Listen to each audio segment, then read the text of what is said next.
क्या वो ऐसे पॉइंटर्स हैं जो हमें कंसिडर करने चाहिए before signing a rental agreement? Generally अब सोसाइटीज में मेंटेनेंस चार्जेस होते हैं जो मंथली पे करने पड़ते हैं, वाटर बिल हो गया, इलेक्ट्रिसिटी हो गया, तो ये कौन पे करने वाला है? रेंट एग्रीमेंट में ये सब कुछ मेंशन होना बहुत इंपॉर्टेंट है। क्या सिक्योरिटी डिपॉजिट हर केस में वापस किया जाता है? सपोज आपने कोई घर रेंट पे दिया, तो उसमें कुछ ऐसा मेजर फॉल्ट हो जाता है जो कि नॉर्मल वियर डियर के अलावा होता है, तो उसमें जो ओनर होते हैं उस सिक्योर डिपॉजिट से उसको रिकवर करते हैं। सेकेंडली, टेनेंट पे नहीं करता है रेंट टाइम पे, उस केस में भी ओनर जो डिपॉजिट है उसको उसमें एडजस्ट करते हैं। क्या मेंशन होना चाहिए रिस्ट्रिक्शंस को लेके एक रेंटल अग्रीमेंट में? एज ए ओनर अगर आप बात करोगे तो फर्स्ट ऑफ पॉइंट ये होता है कि आप इस रेसिडेंशियल प्रॉपर्टी को कमर्शियल यूज ना करो। सेकेंडली, पेट्स जनरली बहुत सारे सोसाइटीज में अलाउड होता है आज के टाइम पे मेट्रोज में। अगर पेट्स की वजह से किसी को हार्म होता है तो वो रिस्पॉन्सिबिलिटी आपकी टेनेंट की रहेगी, ना कि ओनर की रहेगी, तो वो मेंशन होना चाहिए। एट प्रेजेंट इंडिया में जो लोग प्रॉपर्टी रेंट करना चाहते हैं, मेजॉरिटी ऑफ पॉपुलेशन जो है वो उन्हीं की है। बट अब जब हम रेंट की बात करते हैं या फिर हम लैंडलॉर्ड की बात करें या फिर टेनेंट की बात करें, तो एक मेजर लीगल टर्म सामने आता है जो कि है रेंटल अग्रीमेंट। रेंटल अग्रीमेंट की वैल्यू बहुत ज़्यादा है जब हम रेंट की बात करते हैं, बट यहीं पर लोग अक्सर गलती कर जाते हैं जब वो रेंट अग्रीमेंट ढंग से नहीं पढ़ते, और ये गलती का एहसास उनको आगे चल के होता है। अब जब हम रेंटल अग्रीमेंट की बात करते हैं, सो वो क्या ऐसे पॉइंट्स हैं वो बताने के लिए आज हमारे साथ में हैं mister Mohit Sinha. So welcome to our podcast Mohit sir. Thank you. So आज मोहित सर हमें बताएंगे कि कौन सी वो ऐसी इंपॉर्टेंट फैक्टर्स हैं जो हमें देखने चाहिए before signing a rental agreement. क्योंकि गाइज आज की डेट में एक पर्सन है, अगर वो एक जगह पे लैंडलॉर्ड है तो वहीं पर वही सेम पर्सन दूसरी जगह पे टेनेंट भी है, और यहीं पर अगर कोई पर्सन एक जगह पे टेनेंट है तो वो वहीं पर दूसरी जगह पे लैंडलॉर्ड भी है एट द सेम टाइम। सो आज मोहित सर से हम जानेंगे कि वो हम कौन से प्रिकॉशंस लें, ऐसा क्या हम करें उस रेंटल अग्रीमेंट को पढ़ते वक्त कि जिससे कि आगे जाके हमें कोई भी इशू फेस ना करना पड़े। सो मोहित सर, क्या आप अग्री करते हैं कि लोग थोड़ा सा इस वजह से थोड़ा प्रॉब्लम फेस करते हैं रेंट अग्रीमेंट ना पढ़ते हुए, और क्या वो ऐसे पॉइंटर्स हैं जो हमें कंसिडर करने चाहिए before signing a rental agreement? Thank you Shreya, ये बहुत ही अच्छा टॉपिक आपने स्टार्ट किया है आज रेंटल एग्रीमेंट के लिए। पहले मैं आपको ये बताना चाहूँगा कि उसमें दो लीगल बहुत लोग इन्वॉल्व होते हैं जिसको हम ओनर और लैंड टेनेंट कहते हैं, बट इन लीगल टर्म इनको हम लेसर और लेसी कहते हैं। लेसर इज़ ओनर जो रेंट पे दे रहा है आपको अपार्टमेंट या घर, और लेसी इज़ टेनेंट जो ले रहा है। जनरल आपके एग्रीमेंट में लेसर और लेसी कई जगह लिखा रहता है, तो वो कन्फ्यूज़न ना हो इसलिए मैं आपको बता रहा हूँ। सेकेंडली, ये जो रेंट एग्रीमेंट होता है, कोई भी रेंट एग्रीमेंट, वो लेसर और लेसी दोनों के लिए सेफ गार्ड करता है उनके राइट्स को। फर्स्ट इंपॉर्टेंट पॉइंट आता है आपने रेंट क्या डिसाइड किया है। उस रेंट में क्या क्या इंक्लूजन है और क्या क्या एक्सक्लूजन है। जनरली अपार्टमेंट्स में आजकल सोसाइटीज़ में मेंटेनेंस चार्जेस होते हैं जो मंथली पे करने पड़ते हैं, वाटर बिल हो गया, इलेक्ट्रिसिटी हो गया, तो ये कौन पे करने वाला है? जनरली रेंट एग्रीमेंट में ये सब कुछ मेंशन होना बहुत इंपॉर्टेंट है। तो सर, जैसे आपने बताया कि इलेक्ट्रिसिटी जो चार्जेस हैं और भी, तो कौन से और अलग अलग तरीके के इसमें मेंशन होते हैं, और क्या एक टेनेंट जो है, जैसे अगर मैं एक टेनेंट हूँ और आप लैंडलॉर्ड हो, मैं आपके पास आती हूँ, अगर वहाँ पे कोई चार्जेस मुझे लग रहा है यहाँ पे मिसिंग है, लैंडलॉर्ड ने नहीं वो मेंशन किया, तो क्या मेरे पास वो ऑप्शन है कि मैं ऐड करा सकूं वो सारे चार्जेस के नेम्स? डेफिनेटली, आप जब रेंट एग्रीमेंट आप ड्राफ्ट कर रहे हो उसमें आप वो क्लियरली मेंशन करो आप क्या पे करने वाले हो। लाइक यूटिलिटी बिल्स, जैसे इलेक्ट्रिसिटी हो गया, वाईफाई बिल हो गया, वाटर बिल हो गया, ये जनरली टेनेंट ही पे करता है। एंड मोस्टली केसेस में मेंटेनेंस चार्जेस भी टेनेंट पे करते हैं, but in some cases mutually agree करके ओनर और टेनेंट उसको डिसाइड करते हैं कि कौन पे करेगा, बट वो क्लियरली मेंशन होना चाहिए। अगर वो पे कर रहे हैं तब भी मेंशन होना चाहिए, अगर वो एक्सक्लूड है तब भी उसमें क्लियरली एक पॉइंट मेंशन होना चाहिए। तो मोहित सर, एक और क्वेश्चन है मेरा कि जैसे सिक्योरिटी डिपॉजिट बहुत इम्पॉर्टेंट टर्म होता है जो कि हम देखते हैं जो रेंटल अग्रीमेंट में मेंशन होता है, बट यहाँ पे ना थोड़ा सा एक कन्फ्यूजन है कि क्या सिक्योरिटी डिपॉजिट हर केस में वापस किया जाता है थ्रू लैंडलॉर्ड, या फिर एक ये एक्सेप्शनल सिनेरियो भी हो सकता है कि कहीं पे ना लैंडलॉर्ड पे करे जब जो एक टेनेंट है वो अपना मकान खाली कर रहा है, तो ऐसा होता है कि मतलब सिक्योरिटी डिपॉजिट ना पे करे मतलब लैंडलॉर्ड? डेफिनेटली सिक्योरिटी डिपॉजिट एक डिपॉजिट है ओनर को सेफ गार्ड करने के लिए। सपोज़ आपने कोई घर रेंट पे दिया, तो उसमें कुछ ऐसा मेजर फॉल्ट हो जाता है जो कि नॉर्मल वियर एंड टियर के अलावा होता है, तो उसमें जनरली जो ओनर होते हैं उस सिक्योर डिपॉजिट से उसको रिकवर करते हैं। सेकेंडली इन सब केसेस में देखा गया है कि अगर टेनेंट पे नहीं करता है रेंट टाइम पे या पे ही नहीं करता है 1 महीने 2 महीने, तो जनरली उस केस में भी ओनर जो डिपॉजिट है उसको उसमें एडजस्ट करते हैं। ओके, सो मतलब ऐसा हो सकता है कि मतलब जो सिक्योरिटी डिपॉजिट है वो अगर हम नॉर्मल टर्म की बात करें तो सिक्योरिटी डिपॉजिट इसलिए लिया जाता है कि जब आप वैकेंट करते हो उस परमाइसेस को, उस फ्लैट को, उस घर को, उस समय ओनर आके उसको पूरा फिर से चेक करे। अगर नॉर्मल वेयर एंड टियर है तो पूरा आपको रिफंड कर देते हैं। अगर कुछ मेजर प्रॉब्लम होती है तब उसमें से वो कुछ अमाउंट डिडक्ट करके रिफंड करते हैं। सो मोहित सर, मेरा यहाँ पे क्वेश्चन है कि जो सिक्योरिटी डिपॉजिट होता है, क्या तो उसकी टर्म्स एंड कंडीशंस होती हैं, पहली चीज़। दूसरा, क्या टेन्योर होता है और वो कब वापस करते हैं लैंडलॉर्ड सिक्योरिटी डिपॉजिट को? सो जनरली इन इंडिया कोई ऐसा 10 ईयर फिक्स नहीं है गवर्नमेंट की तरफ से या किसी की तरफ से। जनरली वो 1 मंथ से 6 मंथ का टेन्योर होता है सिक्योरिटी डिपॉजिट का। डिपेंड करता है आप किस सिटी में घर ले रहे हो। अगर हम गुड़गांव की बात करें तो यहाँ 2 मंथ्स एक नॉर्मल स्टैंडर्ड है, जो 2 मंथ्स का डिपॉजिट ओनर्स लेते हैं टेनेंट से, और उसको रिफंड वो तब करते हैं जब वो उसको वैकेंट करते हैं। अच्छा मोहित सर, एक दो टर्म्स हैं जो मैंने काफ़ी सुनी है, नोटिस पीरियड और लॉक इन पीरियड। दोनों में क्या डिफरेंस है और कितनी वैल्यू ये होल्ड करता है while signing a rental agreement? Lock in period और नोटिस पीरियड बहुत ही इंपॉर्टेंट पॉइंट है रेंट एग्रीमेंट का। जनरली लॉक इन पीरियड का मतलब ये होता है कि उस पीरियड में ना ही ओनर आपसे घर खाली करा सकता है, ना ही टेनेंट उस घर को छोड़ सकता है। तो वो टेन्योर मे बी 6 मंथ का हो सकता है, may be 9 month, may be 11 month, according to mutual agreement जो होता है उसके बीच में होता है। और जो नोटिस पीरियड होता है वो आफ्टर वर्क करता है आपका लॉक इन पीरियड के बाद।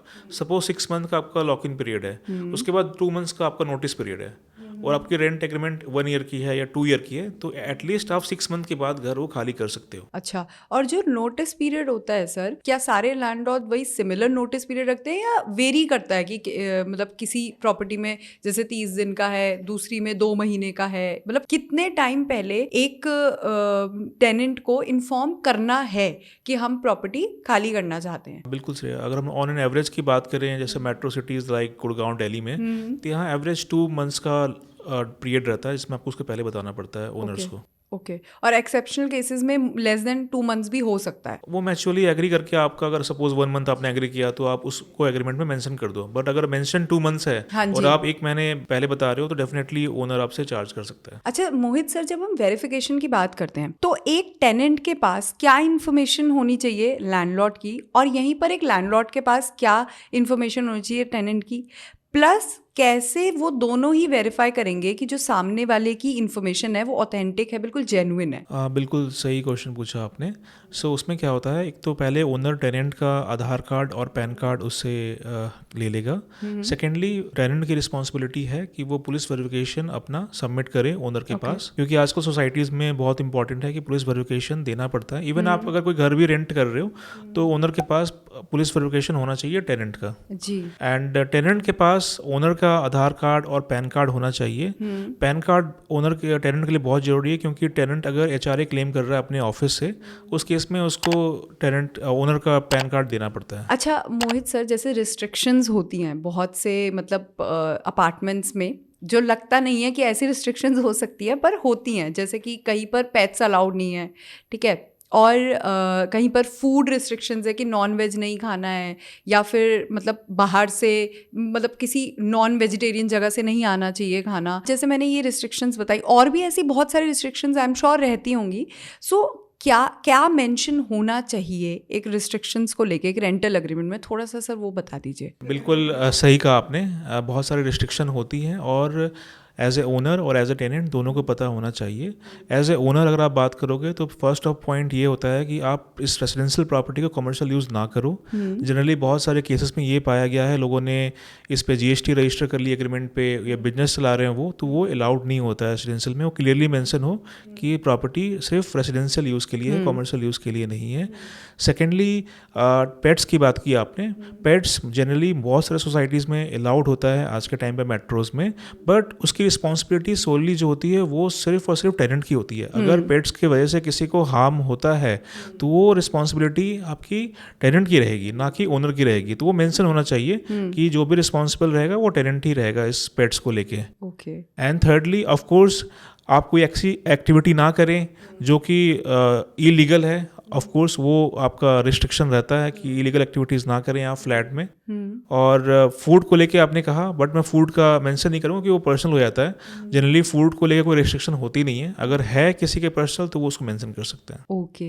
अच्छा सर, एक क्वेश्चन और मेरे को है जो कि आजकल बहुत ज़्यादा डिमांड में चल रहा है क्वेश्चन, कि अक्सर 11 महीने का ही रेंटल एग्रीमेंट लैंडलॉर्ड क्यों प्रेफर करता है बनवाना? नहीं, देखिए 11 महीने का rental agreement landlord prefer generally करता भी है और नहीं भी करता है। ये बहुत पर्सनल चीज़ें हैं। जनरली क्या है, एज पर लीगल टर्म में 11 मंथ का नोटराइज एग्रीमेंट आपका वैलिड है रेंटल एग्रीमेंट के लिए, इसलिए जनरली लोग 11 मंथ का कराते हैं। अगर कोई टेनेंट लॉन्ग टर्म रहना चाहता है और जो ओनर है वो भी लॉन्ग टर्म प्रॉपर्टी को रेंट पे देना चाहता है, उस केस में वो उसको जाकर रजिस्टर भी कर सकते हैं। उसके लिए 10 ईयर मिनिमम 12 मंथ जो कि 1 ईयर होती है वो होनी चाहिए, और मैक्सिमम 5 ईयर्स 10 ईयर जितना भी करना चाहें वो कर सकते हैं। बट वो प्रॉपर्टी फिर रजिस्टर होगी रेंट एग्रीमेंट। ओके, सो मतलब आप ये कह रहे हैं कि जो लॉन्ग टर्म हम प्रॉपर्टी लेंगे तो वहाँ पे वो रजिस्टर होगी, बट जो अगर आप शॉर्ट टर्म लेना चाहते हैं सो वो 11 मंथ। बिल्कुल। सो 11 मंथ का तो वो 10 ईयर हो गया, और उसमें फिर आप मैच्योरली जो भी ओनर और टेनेंट एग्री करते हैं कि इसमें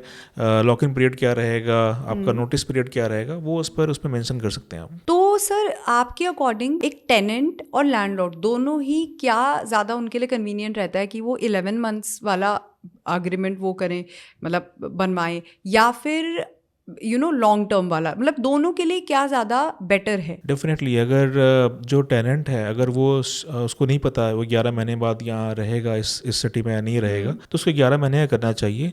अगर उसको लॉन्ग टर्म रहना है तो वो ओनर से मैच्युअली डिस्कस करके लॉन्ग टर्म एग्रीमेंट भी बना सकता है। ओके। और ज़्यादातर मतलब लोग क्या प्रेफर करते हैं? ज़्यादातर देखिए अपार्टमेंट्स जो रेंटल है वो 11 मंथ का प्रेफर करते हैं लोग। अच्छा सर, एक लास्ट क्वेश्चन है अबाउट टर्म्स एंड कंडीशंस। तो अब जैसे एक प्रॉपर्टी है वो 50-60 करोड़ की है, एंड फॉर एग्जांपल उसका रेंट है 20 लाख अप्रॉक्स या 30 लाख, और यहीं पर एक प्रॉपर्टी है जो कि 3 से 4 करोड़ की है और उसका रेंट है 50 to 70,000। ठीक है, सो क्या ये दोनों ही प्रॉपर्टीज़ के केस में जो रेंटल अग्रीमेंट के जितने टर्म्स एंड कंडीशंस होंगे, जो प्रोसीजर्स होंगे, क्या वो सेम होंगे या कुछ डिफरेंस होगा दोनों में? कुछ पॉइंट्स ऐड होंगे उसमें, कुछ पॉइंट सेम रहेंगे।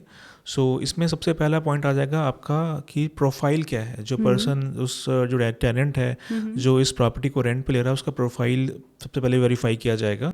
अगर वो प्रोफाइल अप टू मार्क है देन उसके बाद हम उस पर चेक करेंगे ये पर्सनल लीज है या फिर कंपनी लीज है, क्योंकि इस बड़े टिकट साइज में जनरली लोग जो ओनर्स होते हैं वो कंपनी लीज को प्रेफर करते हैं। बट उसके लिए हमारे पास एक प्रॉपर टीम है, एक लाइक लीगल टीम है जो पूरा वेरीफाई करती है और end to end service provide करती है। Thank you Mohit sir, thank you so much. आज आपने बहुत अच्छी हमें इन्फॉर्मेशन दी है रेंटल अग्रीमेंट के बारे में, और ये एक ऐसा टॉपिक है जो ना मतलब बहुत ज़्यादा डिमांडिंग है, लोग इसके बारे में जानना चाह रहे हैं। और ऐसे ही आई एम श्योर हमारे जो व्यूअर्स हैं जो रेंट पे प्रॉपर्टी लेना चाह रहे हैं उनके लिए आज की हमारी वीडियो बहुत यूज़फुल प्रूव होगी।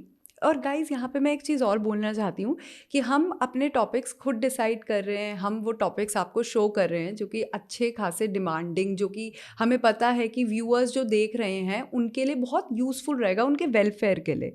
सो अगर आप चाहते हैं, आपको कोई अपना ऐसा आपको लगता है कि आपको भी कोई ऐसी वीडियो बनवानी है, ठीक है, हमें कॉमेंट सेक्शन में आप मेंशन कर सकते हैं। अगर वो वीडियो इन डिमांड होगी we will surely make a full fledged authentic video on that topic. So guys, आज की वीडियो अगर आपको उतनी ही इन्फॉर्मेटिव लगी हो जितना मैं क्लेम कर रही हूँ, सो आप कमेंट कीजिए, आप लाइक करें, सब्सक्राइब कीजिए। Thank you so much.